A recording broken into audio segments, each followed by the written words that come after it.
오늘 하나님께서 우리에게 주신 말씀은 에스겔서 36장 16절에서 31절입니다. 에스겔서 36장 16절에서 31절 함께 교독하겠습니다. 제가 먼저 16절 봉독합니다.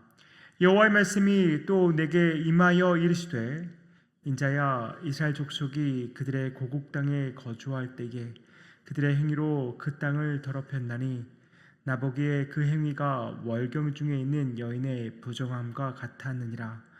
그들이 땅 위에 피를 쏟았으며 그 우상들로 말미암아 자신들을 더럽혔으므로 내가 분노를 그들 위에 쏟아 그들을 그 행위대로 심판하여 각국에 흩으며 여러 나라에 해쳤더니 그들이 이른바 그 여러 나라에서 내 거룩한 이름이 그들로 말미암아 더러워졌나니 곧 사람들이 그들을 가리켜 이르기를 이들은 여호와의 백성이라도 여호와의 땅에서 떠난 자라 하였음이라.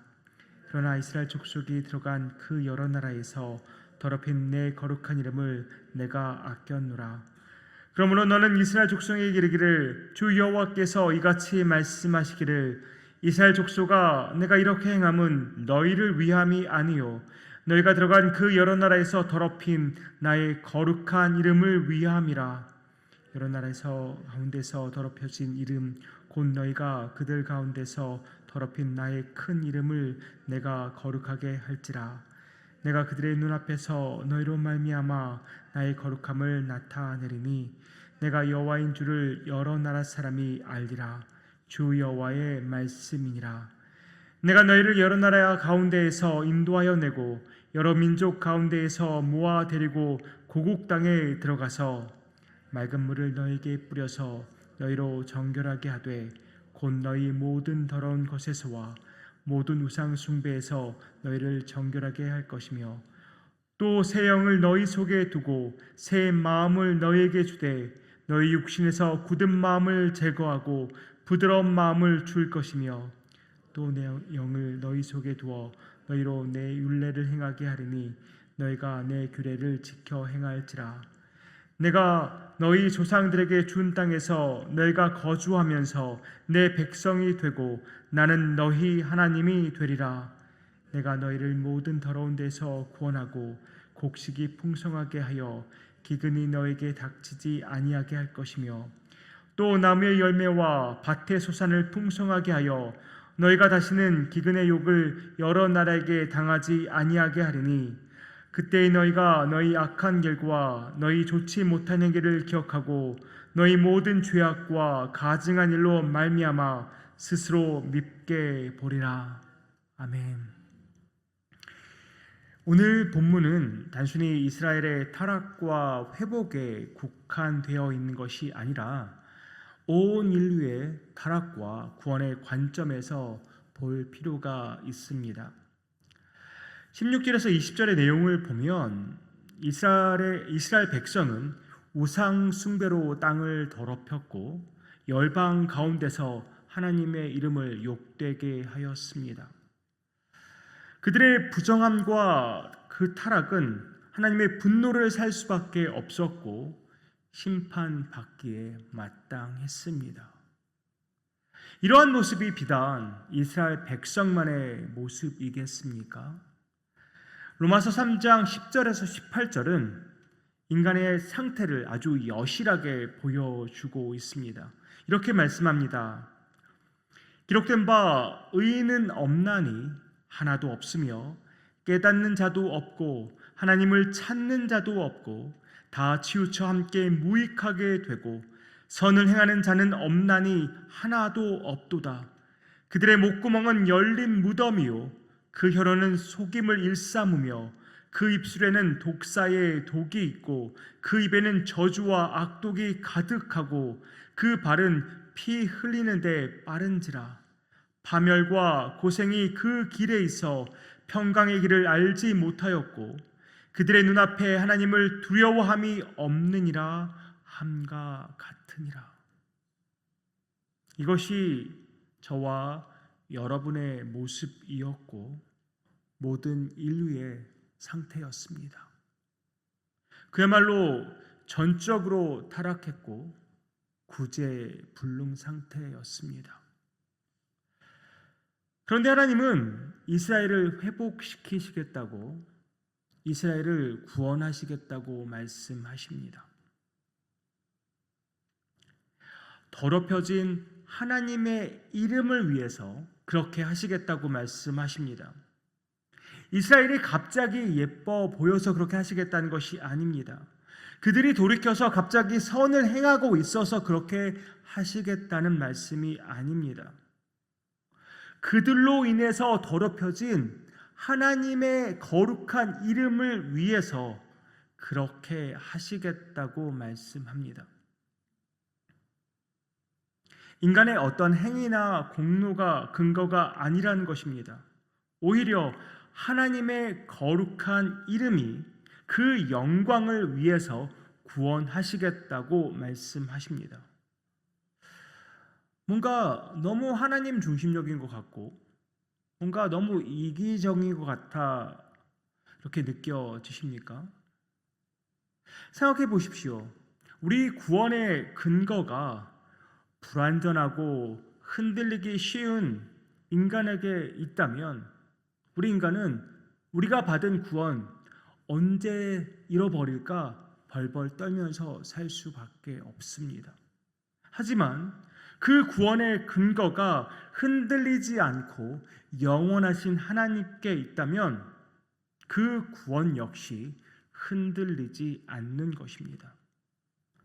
그래서 우리는 하나님께 너무 이기적입니다라고 따질 것이 아니라 하나님 너무너무 감사합니다라고 말할 수밖에 없는 것입니다. 그리고 25절을 보십시오. 무엇으로 정결하게 하시겠다고 하십니까?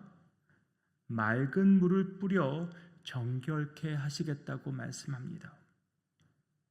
맑은 물을 뿌린다는 것은 1차적으로 민수기 19장에 붉은 암송아지의 재를 섞은 물을 뿌리는 의식을 상징한다고 할 수 있습니다. 부정한 자에게 그 정결한 물을 뿌려서 깨끗하게 했던 그 물을 의미하는 것이죠. 그러나 이 맑은 물이 궁극적으로 의미하는 바가 있습니다. 무엇일까요? 히브리서 10장 22절에도 비슷한 표현이 있는데 이렇게 말씀합니다. 우리가 마음의 뿌림을 받아 악한 양심으로부터 벗어나고 몸은 맑은 물로 씻음을 받았으니 참 마음과 온전한 믿음으로 하나님께 나아가자. 여기서 말하는 맑은 물이 무엇이겠습니까? 바로 예수 그리스도의 보혈입니다. 오직 예수 그리스도의 보혈만이 우리를 깨끗하게 하고 정결케 할 수 있습니다. 로마서 3장 23절에서 26절의 말씀을 한번 들어보십시오. 모든 사람이 죄를 범하였음에 하나님의 영광에 이르지 못하더니 그리스도 예수 안에 있는 속량으로 말미암아 하나님의 은혜로 값없이 의롭다 하심을 얻은 자 되었느니라.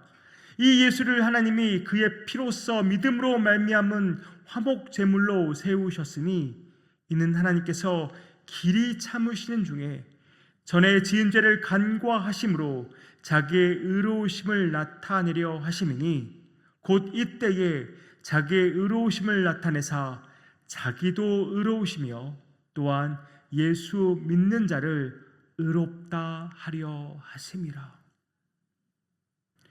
이렇게 로마서 3장도 이렇게 분명하게 말합니다. 우리가 의롭다 하심을 받은 것, 다시 말해 구원받은 것은 오직 하나님의 은혜라고 말씀합니다. 어떻게 구원하셨습니까? 친히 예수 그리스도의 보혈로 우리를 깨끗게 하시고 구원하셨습니다.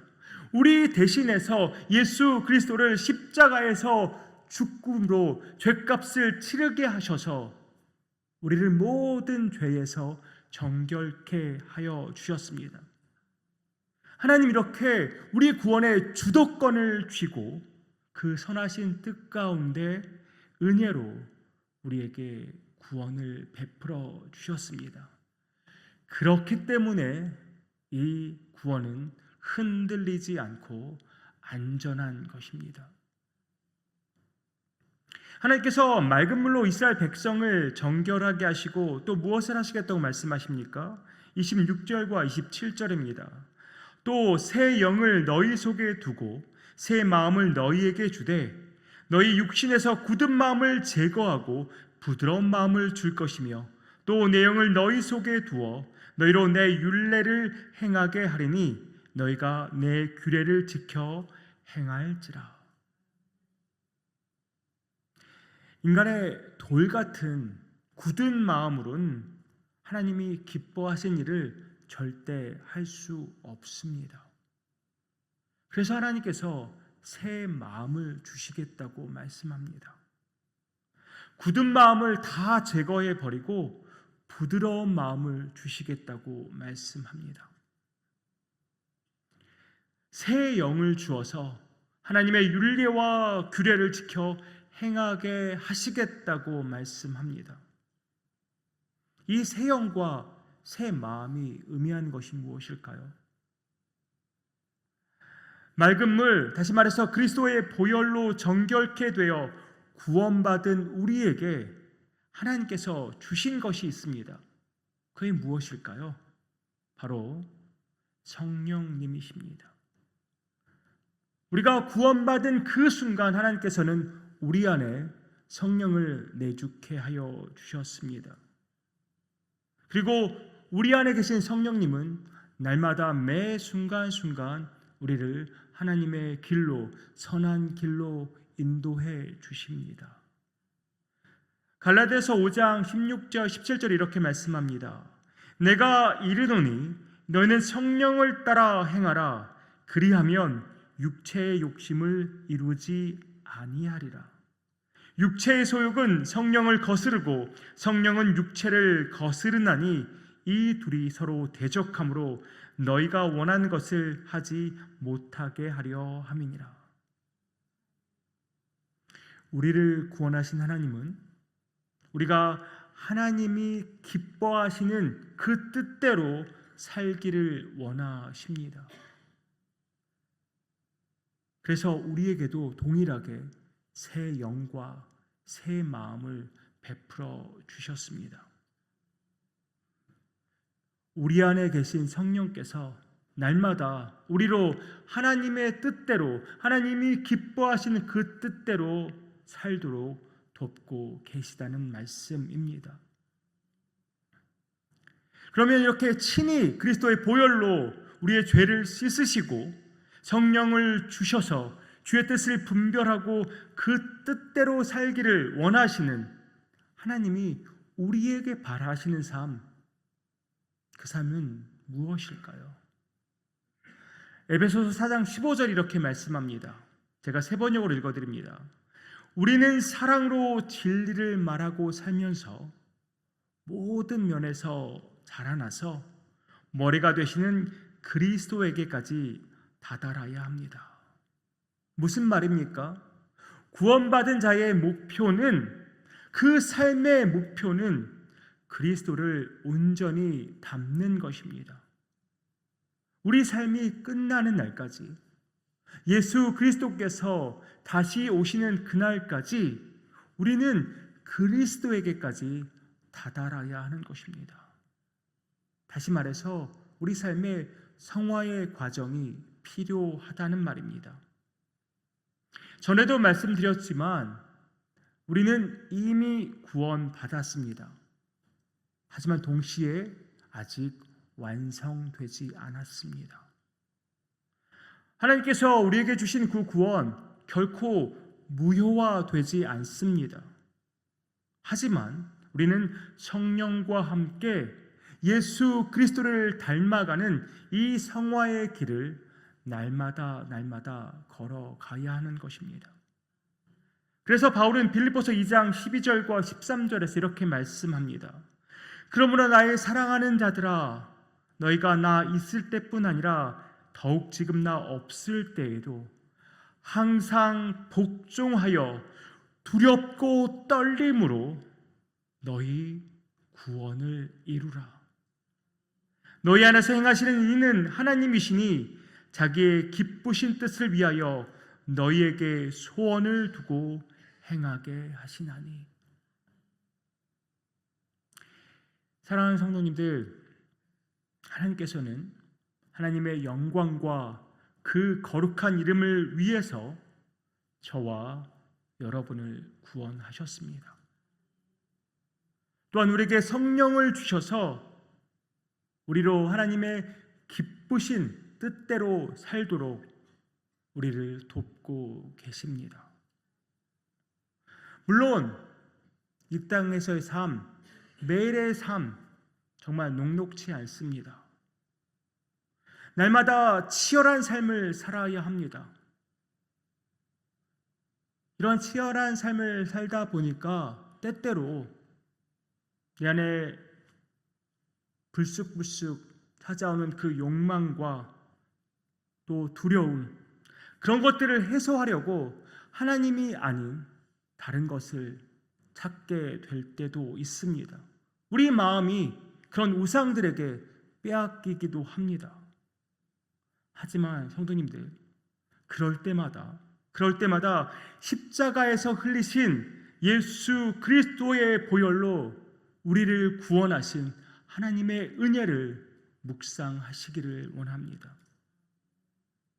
언제나 나와 함께 하셔서 하나님의 뜻을 이루도록 우리를 도우시는 그 성령님을 붙잡고 나아가는 저와 여러분 되기를 소망합니다. 성령의 능력으로 우리는 승리할 수 있습니다. 이 땅에서의 삶, 승리의 삶을 우리는 살아갈 수 있습니다. 성령의 능력으로, 성령의 도우심으로 우리는 주 앞으로 한 걸음 한 걸음 더 나아갈 수 있습니다.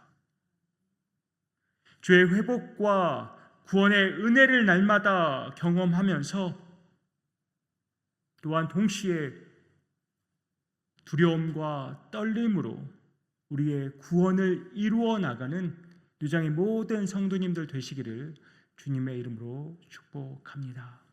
기도하겠습니다. 죽을 수밖에 없는 우리를 불쌍히 여기사 그리스도의 보혈로 우리 죄를 정결케 하시고 또 성령을 우리에게 주사 주의 길을 걷게 하시는 하나님의 놀라운 그 거룩한 이름을 찬양합니다. 그 은혜 때문에 우리가 살았습니다. 그 은혜 때문에 우리가 지금 살아갑니다. 주님, 하나님의 그 은혜 붙잡고 살아가기 원하고 내 안에 계신 성령의 능력으로 살아가기 원합니다. 주님이 다시 오시는 그날까지, 우리의 생명이 다하는 그날까지 더욱더 예수 그리스도를 닮아가는 우리 모두 되기 원하오니 주님 함께하여 주시고 도와주시옵소서. 이 모든 말씀 예수 그리스도의 이름으로 기도하옵나이다. 아멘.